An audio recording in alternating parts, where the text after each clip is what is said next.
3, 2, 1, 0. That's me right there. Psionic, I think you're closer to me than to Rayman. I'm actually right in between you two. So now we have fOrGG in the bottom, top left-hand corner is the white Terran. We have Jaedong in the bottom right-hand corner. Just now, I think that's what's showing that. Oh, come on. He's the teal Zerg in the bottom right-hand corner. They're now showing fOrGG on the main screen. And they're now just switched to Jaedong in the bottom right-hand corner. So now we're actually fOrGG looks kind of nervous. He looks like he's kind of unsure. Of course, nothing compared to Jaedong, who looks like a alcoholic who's really just had a truckload of beer or something. And fOrGG looks kind of nervous because this is game point. You know, this is game point. And we'll see if he manages to be confident. I think confidence was not an issue for fOrGG. I don't think confidence was ever an issue. He was always very confident, even when his confidence kind of let him down, as it says in the good book. And you see a scout going out from Jaedong, maybe thinking that fOrGG wants to end it quickly, as he tried to end it quickly versus Flash in their game. You know, instead of expanding and containing Flash, he also went for the jugular, and it went back to curse him because he did lose on that in that particular game. And no, it looks like Jaedong actually might have been taking the expansion. The observer's not looking at it, but doesn't look that okay, that's the Overlord. I'm sorry. Yeah, it looks like Jaedong's gone for a 9 pool, and fOrGG is not going for anything cheesy like an ARAX. It looks like fOrGG's scout is just going on. Never mind, he's just setting up his barracks. So both players going for pretty standard builds, and Jaedong just going with the 9 pool. It's not like really a rush build, but I'm thinking he's kind of weary from the past couple games, and yeah, he's no just more weary of cutesy what's stuff. gonna happen. It's kind of strange. I wonder if Psionic, if the fates, the powers that be were listening to you, and they too got sick of all the cutesy stuff because you were calling them out on it, because there hasn't been too much cutesy stuff. I think they're both taking each other very, very seriously. Again, I mean, they've played with each other, they've practiced with each other, they know exactly what the other one does to do cutesy type stuff, and I think that's why they're playing so serious. I don't know, Psionic. Besides game 1. Alright, I have an update. I think it's yeah. Death says we have 115 listeners, 114 unique people. So there are a lot of people listening in on us, and that's really nice to hear. Yeah, I think it's really, like I said, I made the analogy to boxing or to combat sports. When you are pressed to the absolute corner, you go to your basics, and for these guys, basics is the long-term game. You know, certainly what is not basic is to proxy, unless you proxy like 90% of your games. 90% of the time, I think these guys do go for a more standard kind of play. Wow, interesting, lots of SCVs coming there. Okay, just to block the ramp off, I guess. Right. It looked like Jaedong might have tried to pressure with those Zergians, and that's why fOrGG pulled those SCVs off. And now it looks like Jaedong is pulling those Zergians back just to get rid of the scout. Yeah, I thought Boxer was going to come alive and possess fOrGG, but no.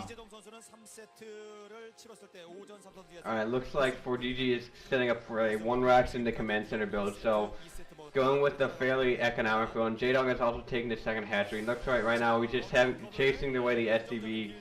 And it looks like Jaedong's going for a 3rd hatchery, so maybe seeing a standard 3 hatch Mulus build here from Jaedong, and I'm hoping just basic fundamental Mulus ration will be what it takes for Jaedong to get back in this set. It's like, ooh, just those Zerglings are just stuck there by that neutral building. I thought he was maybe going to try and take it out or something, but right now not much happening. But what do you guys think is going to happen from here? Well, just real quick, if I can throw in my 2 cents, I think a meter harass is going to be very, very difficult on this map, just because look at fOrGG's base. It's in the top left-hand corner. Those meters have to cover a lot of open ground just to get to that mineral line, and in the natural expansion, they got to cover a lot of ground to get in there. Look at that picture of fOrGG in the corner. That was really sick looking. He looks like a pirate. Those are going to be very effective because of all the open ground they're going to have to cover. Marines are going to be able to easily run back and forth between the 2 bases and defend them.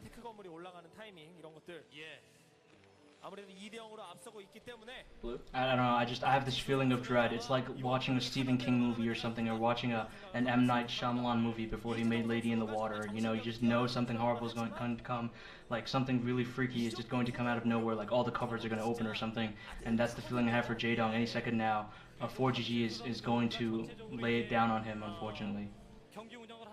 Looks like there's a lady praying wow, there. Yeah, look at that girl. That looks like one of those models, and I don't know who she's praying for. Someone's mother or sister. Why would you wonder that, Psionic? Is there something you like about That lady's you know? too hot and too young to be anyone's mother. No, Hopefully don't it's Jaedong's Amber sister. comes out to support players. Man, Get why back are we Jaedong such trying. womanizers? Get back to the game. Get back to the game, Looks guys. like Jaedong has pumped out a very large force of Zerglings. He is powering a ton of Zerglings. Oh, he's moving in here. He'll take out a couple Marines. He took about 3 Marines. More Zerglings coming. This is not looking good for 3G. Looks like there's 1 Marine, 2 Marines left. Jaedong is stuck Marines and he is now killing the SCVs. Speed upgrade is finished now. Thank you, Psionic. It's like, okay, the Zerglings Wow. are right. More Zerglings coming in. Looks like 4GG is down to 2 Marines and he is forced to use his SCVs. He's forced to pull his SCVs off the line.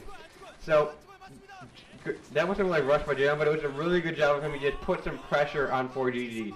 I think that definitely helped Jaedong mentally. Now he's just going to keep pumping in speedlings, and it's going to be a while because he caught 4GG at the right moment. Looks like 4GG does have a fire bat out, but he pushed 4GG at the right moment as 4GG's second expansion was just getting up. It looks like now 4GG is forced to produce more fire bats to deal with these Zerglings. So, Amazing Left looks like Jaedong is deciding to go with some kind of 3-hatch all-in Zergling build. Maybe not, well, yeah, pretty much all-in because he's spending a lot of resources on just pure Zerglings, which is hampering his drone production, which is preventing him from pecking probably as fast as he's going to want to. And now Firebats are out. I just don't know how much more effective these Zerglings are going to be. Nice sniping! Yeah, if I could say so, like I said, again, guys are going back to the base. You see the Spire going for Jaedong right there. Jaedong is where his forte, Firebat's catching those Zerglings and just ripping them to pieces, and Barbecue Zergling is on the menu. Lots of Firebats now, and it looks like Jaedong is able to snipe off maybe 1 or 2 SCVs right there. But the right hand of death of Jaedong, his side, his Grim Reaper side, is his Zerglings, and he's desperately trying to use what he's best at, what he's been reduced to, and we'll see if he can do something with the Mutalisks. Certainly he's taken out a lot of Marines so that fOrGG cannot definitively move out, although if he knew that Jaedong had only 1 creep colony up, and he didn't have these 3 Zerglings to worry about, he would move out. Wow, that's just amazing. Those Zerglings coming in there just at the right time to snipe that Marine just coming out of the barracks. Also getting somewhat of a good look at fOrGG's base, getting an idea of how many barracks he has, what his tech level is at. Spire is now finished for Jaedong, and he hasn't made any Mutalisks yet though. We should be there. Okay, now the eggs are just now going up. So now this is pretty much do or die for Jaedong. And you can see fOrGG already getting missile turrets up at his expansion, at his main base. I don't think that the Mutalisks are going to be able to do that much damage. I think fOrGG is just going to stay in his base. He realizes his Marine count is low. He's not going to move out until he gets a rather larger force and lots of missile turrets going up for fOrGG. He realizes that Mutalisks could do potentially a lot of damage to him. He's just getting those missile turrets up.